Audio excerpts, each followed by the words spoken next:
मैं हूँ अपनी एकमात्र पहचान, पूरी करती अपने सभी अरमान। ना देखूँ मैं किसी का सहारा, मैंने खुद अपनी तकदीर को संवारा। एक औरत अगर ठान ले तो वो कुछ भी कर सकती है। जी हाँ, कुछ भी। और इन्हीं शब्दों के साथ मैं स्वागत करना चाहूँगी 1992 की Asian marathon champion gold medalist doctor Sunita Godara ji का। आपने 26 से ज़्यादा देशों में मैराथन में पार्टिसिपेट किया। 25 गोल्ड मेडल, 12 सिल्वर और 13 ब्रॉन्ज मेडल आपने हासिल किए। हेल्थ फिटनेस ट्रस्ट की आप फाउंडर हैं और साथ ही नारी शक्ति केंद्र की आप डायरेक्टर भी हैं। मैम, आपका हमारे प्रोग्राम में बहुत बहुत स्वागत है। Thank you so much. तो doctor Sunita Godara, Asian marathon champion. हम जब भी किसी को देखते हैं ना ऊंचाइयों पर, तो हमें अक्सर लगता है कि मतलब हम बड़े खुश होते हैं, पर उस ऊंचाई तक पहुंचने के लिए हर एक इंसान की एक स्टार्टिंग पॉइंट होता है, एक जर्नी होती है। तो doctor Sunita Godara Asian marathon champion health fitness trust के साथ या बाकी जो भी आपकी ऑर्गेनाइजेशंस हैं उनके साथ आप कैसे जुड़े? एक्चुअली क्या हुआ, जब मैं 92 में एशियन चैंपियन बनी तो एक होता है ना, एक अल्टीमेट जो गोल होता है वो आपको मिल गया जी। उसके बाद आपके मन में वो चाह जो शुरू से थी मेरे मन में कि मुझे समाज के लिए कुछ करना है।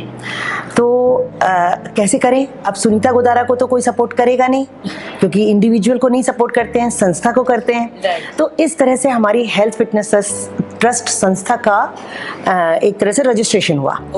और शुरू में मेरा जो ड्रीम था वो था हम हेल्थ, स्पोर्ट्स, फिटनेस और जुम्बा, एरोबिक्स, उस जमाने में एरोबिक्स हुआ करता था, आजकल जुम्बा होता है, और स्पोर्ट्स की मूवी बनाएंगे, एरोबिक्स की मूवी बनाएंगे, एक स्पोर्ट्स स्कूल खोलेंगे, इस तरह के दिमाग में ख्याल आए। आप बिलीव नहीं करोगे, 94 में जब मैंने अपनी इस हेल्थ फिटनेस संस्था को रजिस्टर किया, उस वक्त यही मैंडेट था, बाई लॉज में यही सब कुछ था। फिर क्या हुआ, 2007 में मैं 2004 से मैंने इवेंट्स ऑर्गेनाइज करने शुरू कर दिए। Mass awareness events with run, health run, world health day के दिन, HIV AIDS awareness run, HIV world AIDS day के दिन, run against drug abuse, international day against drug abuse के दिन, और सब में 5,000 to 10,000 पार्टिसिपेंट्स होते थे। मेरा कोऑर्डिनेशन बड़ा अच्छा है। गवर्नमेंट के साथ मिलके, कॉर्पोरेट्स के साथ मिलके, UN एजेंसीज के साथ मिलके मैंने ये काम शुरू किया। आप बिलीव नहीं करोगे, एक टाइम था HIV एड्स अवेयरनेस रन में UN एड्स के चीफ, WHO चीफ, UNFPA का चीफ, 3 चीफ, दिल्ली का चीफ मिनिस्टर, दिल्ली की चीफ मिनिस्टर देन, हाँ, और साथ में सारे IAS सेक्रेटरी लेवल के लोग। तो उन्होंने UN एजेंसीज के चीफ ने कहा कि पहली बार हम मिनिस्टर के साथ एक साथ मिल रहे हैं, जबकि मैंडेट सबका एक होता है। क्योंकि मैंडेट एक था कि सबको HIV एड्स अवेयरनेस पे काम करना है, उसकी अवेयरनेस फैलानी है। 2003 में it was a taboo, AIDS, और उस वक्त मैंने अवेयरनेस शुरू की थी। तो ये शुरुआत ऐसे हुई। तो मैं आपसे ये कैसे चाहूंगी कि हेल्थ फिटनेस ट्रस्ट, ये नाम कैसे आपने दिया? क्योंकि मैं स्पोर्ट्स वाली थी, हाँ। तो मैंने कहा मुझे तो ये करना है, हेल्थ फिर चाहिए, फिटनेस भी चाहिए और इसकी अवेयरनेस करनी है। फिर क्या हुआ कि ये जो वुमेन एम्पावरमेंट का जब दौर शुरू हुआ मेरी लाइफ में आया 2007 में। दिल्ली गवर्नमेंट की से ही मेरे पास में ये प्रपोजल आया कि gender resource centre for women आपने शुरू करना है दिल्ली गवर्नमेंट के साथ। मैंने शुरू किया, 3 साल उनके साथ काम किया। उन्होंने हमेशा, वो लोग सेमिनार्स में बोलते थे कि NGOs को ना सेल्फ सस्टेनेबल होना चाहिए, हमेशा गवर्नमेंट की तरफ या स्पॉन्सरशिप की तरफ नहीं देखना चाहिए, कुछ ऐसा काम करना चाहिए, एम्पावरमेंट का काम हो, वोकेशनल ट्रेनिंग हो, लेकिन सेल्फ सस्टेनेबल हो NGO। सेल्फ सस्टेनेबल कैसे रहेगी? एक नॉमिनल फी रख के होगी और प्राइवेट डोनर्स को इकट्ठा करेगी, गवर्नमेंट के ऊपर आश्रित नहीं होगी। तो मैंने गवर्नमेंट का प्रोजेक्ट छोड़ के अपना स्त्री शक्ति केंद्र शुरू किया। ये आप जो देख रहे हैं, ये मेरा स्त्री शक्ति केंद्र है। तो सुनीता जी, आप आर्ट ऑर्गेनाइजेशन को मॉनिटर करती हैं, तो मैं सबसे पहले जानना चाहूँगी वो आर्ट ऑर्गेनाइजेशन कौन सी है, ताकि हमारे व्यूवर्स को भी पता चले कि आप किस तरह से काम कर रही हैं। मैं ये मानती हूँ, ये हेल्थ फिटनेस ट्रस्ट मेरी बेबी है, जो अब हमने इसको 94 में शुरू किया था, तो 28 ईयर्स की हो चुकी है। इसके बहुत छोटे छोटे ऑफशूट हैं और अगर मैं कहूँ कि छोटे छोटे सिबलिंग्स आए, सबसे पहले स्त्री शक्ति केंद्र आया, फिर health fitness trust taekwondo academy आई, जो कि फेडरेशन ऑफ इंडिया से एफिलिएटेड है, जिसमें मैंने स्लम की लड़कियों को 17,000 लड़कियों को सेल्फ डिफेंस का प्रोजेक्ट किया, 35 लड़कियों को ब्लैक बेल्ट बनाया जो स्लम से आती थी, और आज वो अपनी अपनी जगह कमा रही हैं, खा रही हैं। तो हेल्थ फिटनेस ताइक्वांडो एकेडमी। फिर जब एरोबिक्स जुम्बा शुरू हुआ तो हमारा एक जुम्बा फिटनेस ग्रुप शुरू हुआ, वो भी यहाँ पर होता है। इसके अलावा मेरे क्लब शुरू हो गए। मैं मैराथन की चैंपियन हूँ, तो मैंने मैराथन क्लब शुरू किया। उस ज़माने में इंडिया में बिल्कुल क्लब नहीं होते थे। अच्छा। मैंने 94 में क्लब शुरू कर दिया था, और उसके बाद चैंपियंस क्लब शुरू किया। फिर स्केचेस से मेरा कांटेक्ट हुआ। स्केचेस का दिल्ली क्लब की मैं एडमिन और चीफ कोच हूँ। हमारा लोधी गार्डन में चलता है दिल्ली स्केचेस क्लब। और इसके अलावा 5 साल पहले ion ball federation of India ने मुझे चेयरपर्सन बनाया, एडवाइज़र बनाया, और दिल्ली की बागडोर संभालने को दी। कि आयन बॉल क्या है? ये एक बहुत ही नया गेम है जो कि बहुत कलरफुल होता है, बहुत एजिलिटी चाहिए इसमें, और इस गेम में little bit of basketball, little bit of volleyball, little bit of football और लिटिल बिट ऑफ स्प्रिंटिंग, तो एथलेटिक्स, 4 गेम का एक मिश्रण है जो स्कूल में इंट्रोड्यूस हो चुका है, पुलिस में इंट्रोड्यूस हो चुका है, और ये बहुत ही तरक्की बहुत फास्ट कर रहा है। फास्ट ग्रोइंग स्पोर्ट्स है। फास्ट ग्रोइंग मैं इसलिए कहूँगी कि 3 साल हुए हैं, 3 नेशनल्स हो गए, 1 वर्ल्ड कप हो गया है, 1 वर्ल्ड कप होने जा रहा है 2022 में, और स्टेट चैंपियनशिप तो हो ही रही हैं हर साल। और इस साल हम मिनिस्ट्री को भी अप्रोच कर रहे हैं कि इसको एफिलिएट कर लें। तो ये इंडियन ओलंपिक एसोसिएशन के साथ में जब एफिलिएट हो जाएगा तो 5 साल में ये तरक्की काफ़ी अच्छी। तो आपको क्या लगता है जो आयन बॉल जो ये गेम है, हम आगे जाके इसे किस लेवल पे देखेंगे? ये भी इंटरनेशनल लेवल पे तो है ही, प्राइवेट तौर पे है, और ये जब रिकॉग्नाइज हो जाएगा तो इसमें भी इंटरनेशनल होने लगेंगे हमारे देश में, क्योंकि पहले से प्रैक्टिस में है। राइट। तो अभी तक अगर हम इतनी सारी ऑर्गेनाइजेशंस की बात करें तो कितने लोग आपके साथ जुड़ चुके हैं और क्या क्या उन लोगों को बेनिफिट्स मिले? अगर मैं इवेंट्स की बात करूं तो हर साल 20,000 यूथ को मैं कनेक्ट करती हूं अपने साथ। 20,000 यूथ का मतलब होता है 1 लाख फैमिलीज हर साल इवेंट के थ्रू मेरे साथ कनेक्ट होती हैं। इस संस्था की बात करूं जहां स्त्री शक्ति केंद्र चलता है, तो यहाँ पर 200 महिलाएं हर महीने कोर्स करने आती हैं। अच्छा। 6 महीने में चेंज हो जाती हैं। ओके। 5 हमारे सेगमेंट चलते हैं, तो 1000 महिलाएं 6 महीने के लिए और 2000 महिलाएं पूरे साल के लिए। तो हर साल 2000 इस तरह से हम अभी तक कम से कम 20,000 महिलाओं को अपना टच दे चुके हैं, स्किल ट्रेनिंग करा चुके हैं, और वो एम्प्लॉयबिलिटी दे चुके हैं। और अगर बच्चों की बात करें तो एजुकेशन में किस तरह से? एजुकेशन में हमारे पास में ट्यूशन्स हैं, इंग्लिश स्पीकिंग कोर्स है, और साथ में हम कोलैबोरेशन पे काम करते हैं। तो हमने साई संस्कार के साथ में कोलैबोरेशन किया हुआ है, और एजुकेशन वो देखते हैं, छोटे बच्चों का, बड़े बच्चों का ट्यूशन का। अच्छा। तो जैसे अब हमने यहाँ पर नारी आपके इसमें हेल्थ फिटनेस ट्रस्ट में हमने देखा बच्चे स्विंग कर रहे हैं, सिलाई बुनाई कर रहे हैं, या अगर हम बात करें ब्यूटी पार्लर्स का काम कर रहे हैं, तो आगे इन बच्चों के आप फ्यूचर को कैसे देखते हैं और किस तरह से ये ऑर्गेनाइजेशन उनको हेल्प करती है? ब्यूटी कल्चर में 80% एम्प्लॉयबिलिटी है हमारी संस्था के थ्रू। जो भी यहाँ से करते हैं हमारे संस्था में कांटेक्ट करते हैं ब्यूटी पार्लर्स, और यहाँ से वो ब्यूटिशियन जाती हैं। दूसरा, हमारी संस्था की बहुत सी ऐसी ब्यूटिशियंस हैं जो हमारे हेल्थ फिटनेस ट्रस्ट का सब सेंटर चला रही हैं। कश्मीर में भी हमारा सब सेंटर चल रहा है।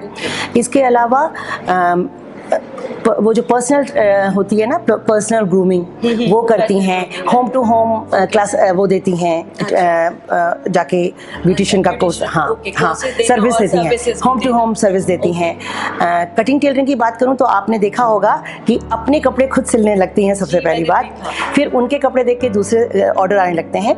कुछ लोग, क्योंकि यहाँ पे स्लम में रहती हैं कुछ लड़कियाँ, तो उनके पास में कुछ ऑर्डर्स आते हैं हेमिंग का, स्टिचिंग का, तो वो करती हैं।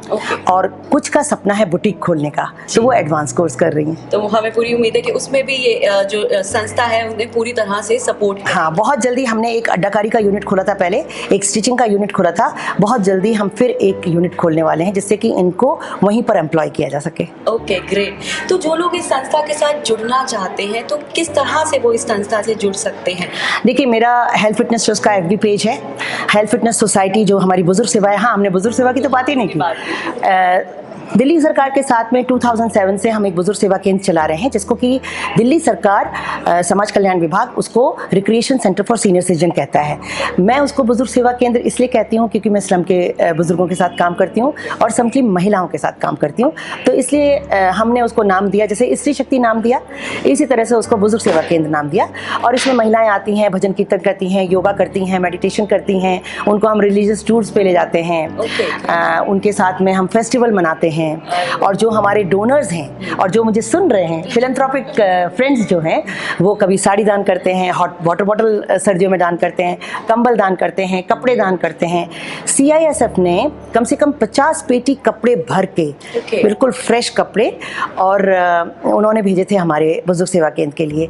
तो इस तरह से लोग देते रहते हैं, वो तो मिलता ही है इनको, और साथ साथ जो हमारी संस्था चलती है सेल्फ सस्टेनेबल, एक नॉमिनल सी फी रख के और उसके उसी से जो भी वो इन आता है उसी से वो सैलरी में आउट जाता है। अरे वाह। तो अब हम बात करते हैं हेल्थ एंड फिटनेस की। तो जिन बच्चों को आप ट्रेनिंग देती हैं, जिन बच्चों को आप सिखाती हैं, एक्सरसाइज करवाती हैं, तो डाइट और न्यूट्रिशन एक बहुत इंपॉर्टेंट फैक्टर होता है हमारी बॉडी के। तो उस तरह से कैसे हेल्प करते हैं आप उन बच्चों? देखो, जैसे मैं एक जॉगर टर्न मैराथनर हूँ और मैंने डाइट पे बहुत रिसर्च करी और अपने 54 kg को 45 kg तक लाके मैंने एशियन गोल्ड जीता। अरे वाह। तो और मैं लेक्चर्स देती हूँ डाइट एंड न्यूट्रिशन पे, एक मैराथन रनर की क्या रिक्वायरमेंट है वो, क्योंकि मैंने खुद किया हुआ है। 26 कंट्रीज़ में मोर देन 200 इंटरनेशनल रेसेस जीती हुई हैं। मतलब मैं सिर्फ फिनिश की बात नहीं कर रही हूँ, आई रिटायर्ड एज चैम्पियन। तो क्या खाना चाहिए, लोगों को आश्चर्य होता है कि एक मैराथन रनर को, लेडी को, हाँ, 45 kg की है, 1400 कैलोरी से ज़्यादा की ज़रूरत नहीं है, लेकिन वो कैलोरीज जो वो खा रही है वो क्या है ये ज़्यादा इंपॉर्टेंट है। वो पूरा न्यूट्रिशन है या नहीं। इसके साथ साथ सप्लीमेंट्स, मतलब आप लोगों को शायद कईयों को नहीं पता होता है, बाइकार्बोनेट, इनोस, ये जो इनो होता है दैट हेल्प्स बॉडी, रनर की बॉडी को क्रैम्प्स नहीं पड़ने देता है, लैक्टेट नहीं बिल्डअप होने देता है। तो ये सारी चीज़ें बहुत ज़रूरी हैं। हमारा अदरक, गार्लिक, इसका पेस्ट बहुत ज़रूरी है, कट पीस करके भी खा सकते हैं, ये जॉइंट्स में पेन नहीं होने देता है। तो ये सब आजमाए हुए नुस्खे हैं और मैं यही अपने रनर्स को बताती हूँ। स्प्राउट्स ज़रूर होना चाहिए, फिर ओट्स, दलिया, वो सब तो है ही, फ्रूट्स, नींबू, कुछ ज़रूरी चीज़ें हैं, बहुत सारा सैलड, प्याज वगैरह वगैरह, ये सब बहुत ज़रूरी है। जितना सात्विक खाएंगे, जितना नेचुरल खाएंगे, उतने ज़्यादा एनर्जेटिक रहेंगे। तो आप उन्हें डाइट के बारे में भी बताती हैं? हाँ, मेरा बहुत साइंटिफिक ट्रेनिंग है। मैं हमेशा कहती हूँ कि क्वालिटी जो है ना वो अच्छी होनी चाहिए क्वांटिटी से। तो बड़ी स्मार्ट ट्रेनिंग करनी चाहिए। आपका रोज़ माइलेज पे माइलेज किए जा रहे हैं, मैराथन रनर हैं तो माइलेज किए जा रहे हैं, ऐसे नहीं होता है। आपको वेरिएशंस देने होते हैं वर्कआउट्स में। जब आप वेरिएशन देते हैं तो आपकी इम्प्रूवमेंट ज़्यादा अच्छी होती है। और एक साल के अंदर जो बस नॉर्मल रनर थे वो आज पोडियम फिनिशर हैं मेरे क्लब के। नहीं, वाकई ये आपकी मेहनत है और सबसे बड़ी चीज़ है बच्चे इतने लकी हैं जो आपसे ट्रेनिंग ले रहे हैं, उनके लिए बहुत ही ये सौभाग्य वाली बात है। अच्छा, मैंने जब आपका प्रोफाइल पढ़ा तो उसमें मैंने देखा कि एंटी ड्रग्स के बारे में भी आप कैंपेन, ये सब चीज़ें आप उसमें भी रही हैं, तो उसके बारे में भी हमारे व्यूअर्स को बताइए। एक्चुअली 1998 में हमने डोपिंग इन स्पोर्ट्स जो बहुत ही शुरू हो गया था, उसके अगेंस्ट एक मुहिम छेड़ी, PIL किया, public interest litigation, high court में। तो ये हमारा 98 से चल रहा है, हम ड्रग अब्यूज़ के खिलाफ लड़ रहे हैं। उसके बाद 2003 में, क्योंकि मैं दिल्ली गवर्नमेंट के साथ थोड़ा जुड़ी हुई थी, तो उस ज़माने में भी मतलब दिल्ली गवर्नमेंट के प्रोजेक्ट करती थी, तो मेरे दिमाग में आया कि एक एंटी ड्रग रन करते हैं। और उस ये जो 26 जून है, international day against drug abuse and illicit trafficking, 2003 में हमने शुरू किया था बिना किसी ब्रेक के। आज तक हम एवरी 26 जून, पहले इंडिया गेट में करते थे, अब फिर नेशनल स्टेडियम में आए, फिर नेहरू स्टेडियम में आए, हर साल 5000 रनर्स को लेके हम ये एंटी ड्रग प्रोग्राम करते हैं, जो कि इंटरनेशनल डे पे होता है। और इसमें मैं अकेली नहीं होती हूँ, मेरे साथ मिनिस्ट्री ऑफ सोशल जस्टिस होती है, दिल्ली गवर्नमेंट होती है, मिनिस्ट्री ऑफ होम अफेयर्स का नार्कोटिक कंट्रोल ब्यूरो होता है, सारी पुलिस फोर्स होती है, मतलब BSF, CISF, CRPF, ITBP, सारी, मतलब कोई भी छूटती नहीं है। इसके साथ साथ हमारे साथ स्काउट्स, एनसीसी, इनके बच्चे होते हैं। बहुत सारे स्कूल्स होते हैं, भाई 5000 कहाँ से लाएंगे, ऐसे ही तो लाएंगे। और कॉलेज होते हैं। ओके। इसके अलावा एनजीओज होती हैं। तो ये जो एंटी ड्रग है ये एक अवेयरनेस प्रोग्राम है। फिर हमारे साथ में ऑर्गेनाइजेशंस जुड़ गए, वर्ल्ड ड्रग फ्री वर्ल्ड जुड़ गया। और सबसे बढ़िया बात है कि कॉर्पोरेट्स जुड़े हुए हैं जो डे 1 से जुड़े हुए हैं।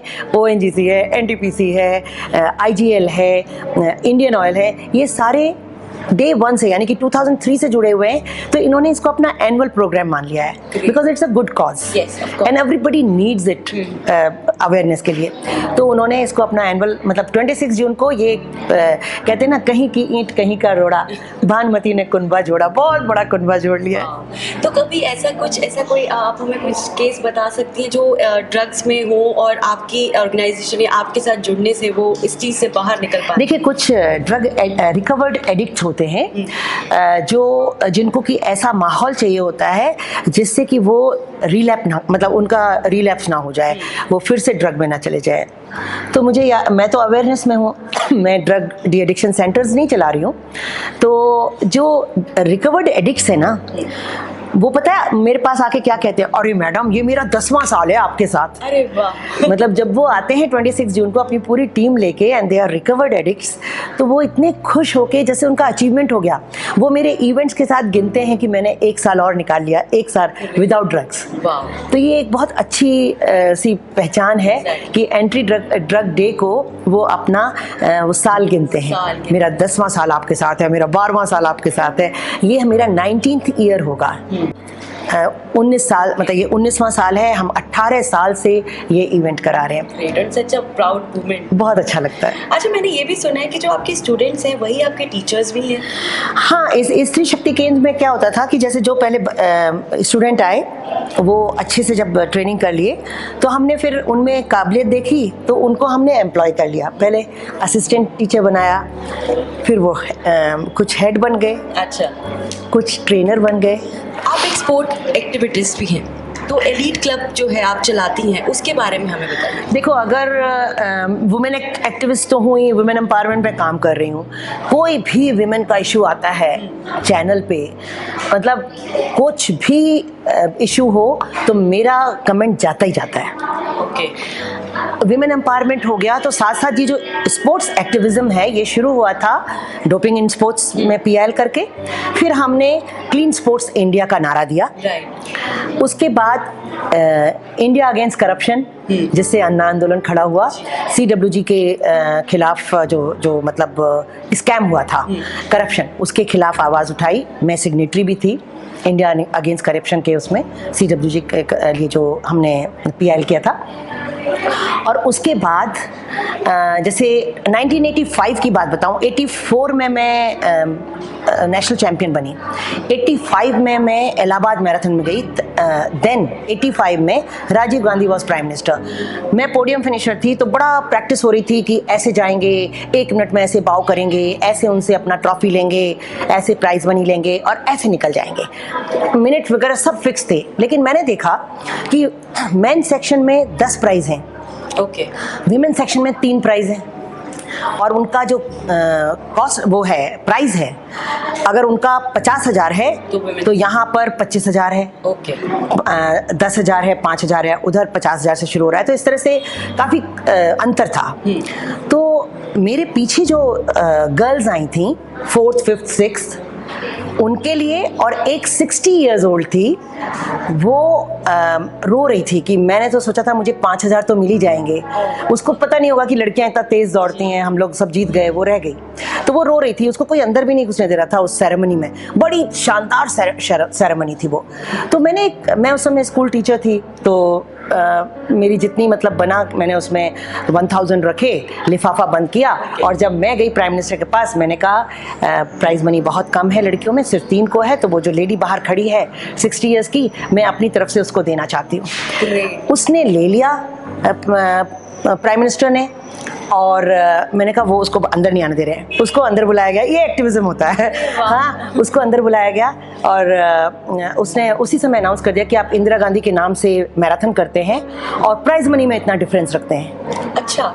उसी वक्त अनाउंस हो गया, और आज वो 85 की बात है, और आज तक लड़के लड़कियों में सारी प्राइज मनी सेम होती है, नहीं तो 85 से पहले सेम नहीं थी। तो इस बात का बड़ा फक्र होता है कि हमने आवाज़ उठाई, डरे नहीं, आवाज़ उठाई तो हो गया। और ये जो एलीट का शुरू हुआ, क्या हुआ था, जब फॉरेनर्स आते थे ना, अफ्रीकन, वहाँ से केन्या से आ रहे हैं, जाम्बिया से आ रहे हैं, जहाँ से भी आ रहे हैं, जमाइकन रनर्स, उनके टाइमिंग हमसे अच्छे हैं, of course they are world class, हम एशियन क्लास हैं, तो उनको आगे खड़ा करते थे, फिर एक कमांडो की वो सिक्योरिटी फोर्स खड़ी कर देते थे, और उसके पीछे इंडियंस होते थे। तो कुछ हमारे में से जो इंडियन टॉप नेशनल्स होते थे ना, वो चुपके से जाके उनके आगे खड़ा होने की कोशिश करते थे उनके साथ, कि साथ दौड़ेंगे तो 10 सेकंड का फर्क जो है तो अच्छा रहेगा।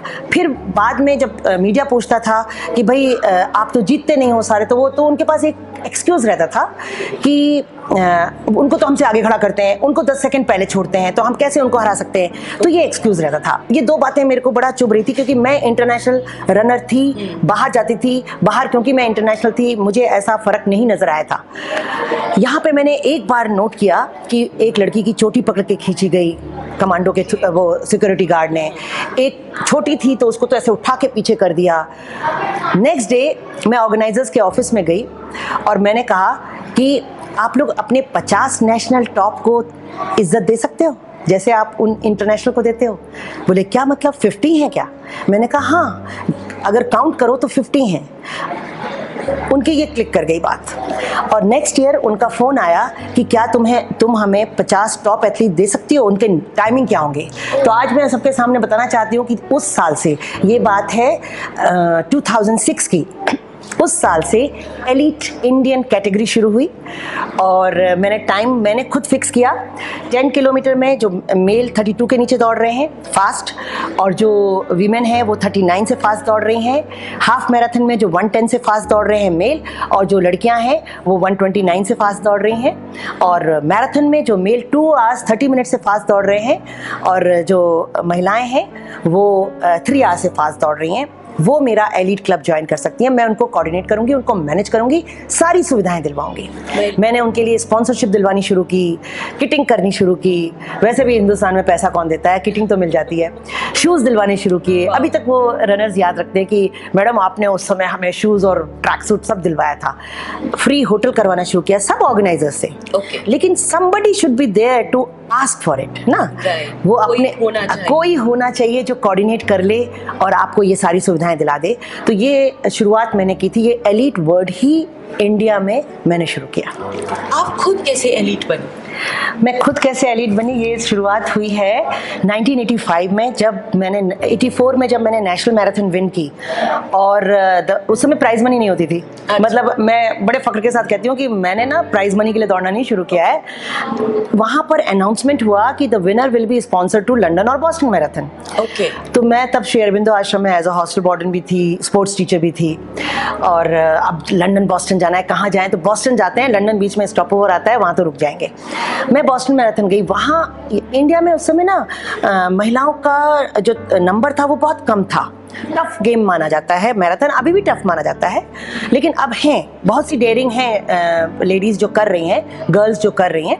उस ज़माने में बहुत कम हिम्मत करती थी, डर लगता था कि 42 किलोमीटर्स करेंगे तो शायद काले हो जाएंगे, 42 किलोमीटर्स करेंगे तो फिर बाद में हो सकता है हमारी फर्टिलिटी कम हो जाए, बड़े डरा दिया जाता था, तो कम करती थी। शादी होनी है लड़की की, लड़की बिल्कुल कांटे जैसी लगती है तो उसकी शादी नहीं होगी, ऐसी ऐसी बातें थी। अब धीरे धीरे वो सब खुलता जा रहा है। अब पता चल रहा है कि नहीं, मैराथन अगर आप स्मार्टली करो तो ऐसा कुछ भी नहीं होता है, आप वैसे के वैसे रहते हो। और जानना चाहूंगी कि मैराथन करने के लिए क्या कोई एक एज लिमिट होती है? जब आप मैराथन के लिए अपने आप को तैयार कर रहे होते हैं तो क्या एज का कोई फैक्टर होता है कि इस एज से हमें स्टार्ट करना चाहिए? देखिए, मैराथन में 18 से नीचे वालों को अलाउड नहीं है। अच्छा। तो जो बच्चे मैराथन कर रहे हैं और जो मुझे सुन रहे हैं, बच्चों का मैराथन करना इज अ हाराकारी। आप अपने आप को किल कर रहे हैं। आप उस समय 3 किलोमीटर्स करिए, क्रॉस कंट्री करिए, 5 किलोमीटर करिए, 10 किलोमीटर करिए। मैराथन आप तभी करें जब आप 17 और 18 के हों, क्योंकि वो वैसे भी 18 से पहले medically advisable and officially also. आप अगर 18 के नहीं हैं तो आप मैराथन में एंटर नहीं कर सकते, इवन हाफ मैराथन में। तो वो शुरुआत होती है 20-22 में जाके आप अपना बेस्ट करना शुरू करते हैं और जो आपका टॉप मोस्ट परफॉर्मेंस है वो 25 पे आता है। अच्छा, और आपकी क्या एज थी? मैं 32 की थी जब मैंने एशियन गोल्ड जीता, क्योंकि मैंने शुरुआत ही तब की थी जब मैं 24 साल की थी। तो I was a late starter, लेकिन मेहनती बहुत थी। ऑफ कोर्स, तो एज कोई मैटर नहीं करती मुझे लगता है। हाँ, अगर हमारे मैंने जुनून हो किसी चीज 40 इयर्स की जब मैं थी तभी मैं टॉप 10 थी इंडिया में। अरे वाह। और उसके पहले तो जब तक मैं ओपन में दौड़ रही थी तो हमेशा टॉप 3 में रही। साउथ ईस्ट एशिया में मैंने सारी मैराथन्स विन की हैं, तो मुझे मलेशियन मैराथन क्वीन कहा जाता था। अब इंडिया में मैराथन क्वीन कहने लगे हैं मेरे काम की वजह से, लेकिन जीतने की वजह से मुझे तब कहा जाता था। और मैं कैसे एलीट बनी, क्योंकि मैंने इतनी इंटरनेशनल एक्सपोजर करी है अपने आप को, आप बिलीव नहीं करोगी। सिर्फ जीतने के लिए नहीं, सीखने के लिए मैं London marathon, Boston marathon, Switzerland marathon, New York marathon, ऐसी Australia Melbourne marathon, Berlin marathon, और अगर मैं याद करूँ टॉप की जो मैराथन है ना, वहाँ जाके, क्योंकि मैं वहाँ पे फर्स्ट 50 में तो होती थी, लेकिन टॉप 10 में सिर्फ मैं 2 बार रही हूँ, लंदन में और पेरिस में। ओके। पेरिस में मैं 10th आई थी, तो दैट वाज यूरोप की मैराथन में 10th आना भी बहुत बड़ी बात थी। बट मैं वहाँ जाती इसलिए थी कि मैं विनर नहीं हूँ, I am not best in the world, I am only best in Asia at that time. तो मुझे अभी बहुत मेहनत करनी है, ये एक मन में रहता था। Okay. तो और ये सब करने का मुझे जो फ़ायदा मिला है वो अटलांटा ओलंपिक टॉर्च। ओके। मुझे ऑर्गेनाइजर्स ने सेलेक्ट किया, उनको ऐसे top runners of country, her country के टॉप रनर्स की तलाश थी जो वाइडली ट्रेवल्ड हों, कि जो 2.5 किलो की जो टॉर्च है उसको जब लेके जो टॉर्च बेरर जा रहे हैं, कहीं एक्साइटमेंट में उनसे गिर न जाए, तो उनके साथ में एक एस्कॉर्ट रनर रहेगा, वो होगा जो अपनी अपनी कंट्री का टॉप होगा। और तब मेरा सिलेक्शन हुआ था इंडिया से। तो हम अपने अगले अंक में ये जानेंगे कि बुलंदशहर की सुनीता गोधारा कैसे डॉक्टर सुनीता गोधारा बनी, एक एशियन मैराथन गोल्ड मेडलिस्ट बनी। उसके लिए देखिए हमारा नेक्स्ट एपिसोड। तो thank you so much Sunita ma'am, आपने हमें इतनी अच्छी अच्छी चीज़ें बताई, अपने फिटनेस ट्रस्ट के बारे में हमें बताया, एंड आई होप और भी लोग आपके साथ जुड़ना चाहेंगे। और मुझे लगता है कि जिन भी जनरेशन को आप ट्रेन कर रही हैं, तो वो जिस तरह से आपने अपने देश का नाम रोशन किया है, वो एक दिन आपका भी नाम ज़रूर रोशन करेंगे।